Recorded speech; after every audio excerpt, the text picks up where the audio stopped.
I first want to show you some of this, which is at first very qualitative.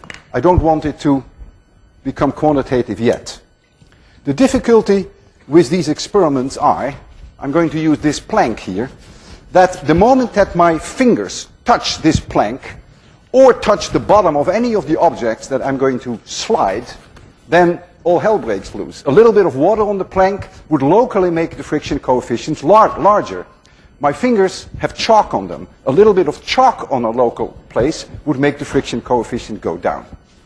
That's why at this point we'll keep it a little qualitative. The first thing I want to show you is if I take a rubber puck and I put a rubber puck on this incline and I have a plastic bin, which is quite smooth, I put it on here, that it's immediately intuitive that the friction coefficient of this plastic bin will be lower than of the rubber puck. So when I increase the angle, you expect that first the plastic bin will start to slide and then the rubber puck. And if I gave you the angles at which that happened, you could actually calculate the two values for the friction coefficient, which I will not do now, but I will do that later. So all I want you to see, I hope, that this one will go earlier than that one. So I'm going to increase the tilt. I do it very slowly. I try not to rock the boat too much. Very slowly. We must be approaching the critical angle for the plastic. Boy, it's holding on to itself. There it goes.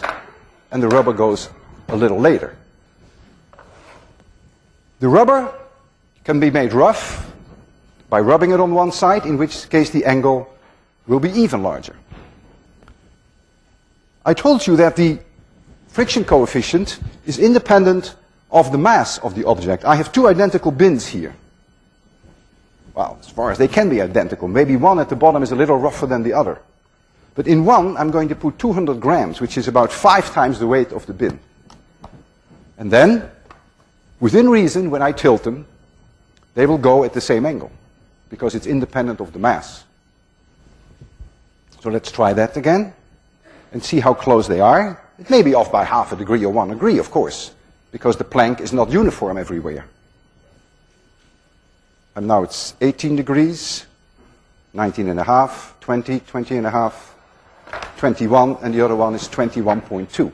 So they almost go at the same time. So you've seen that apparently the mass has a very small, if any, effect. Now comes something that I always find very, very non-intuitive, and that is surface area. I have two pieces of wood, and they're identical, whatever that means, identical. You can never make them exactly the same in terms of roughness. This surface we prepared as well as we prepared this bottom surface, but this bottom surface here is 4 times smaller in area than this surface here, the flat part.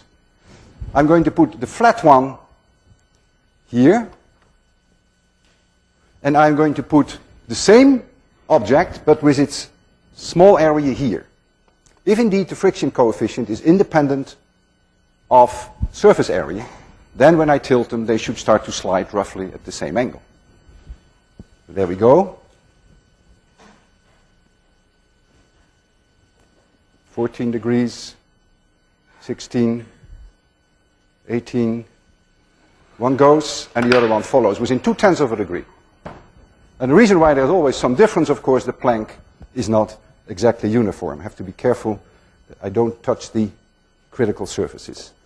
So you have seen difference in friction coefficients, and you have seen there's almost no effect on surface area and there's no effect on the mass.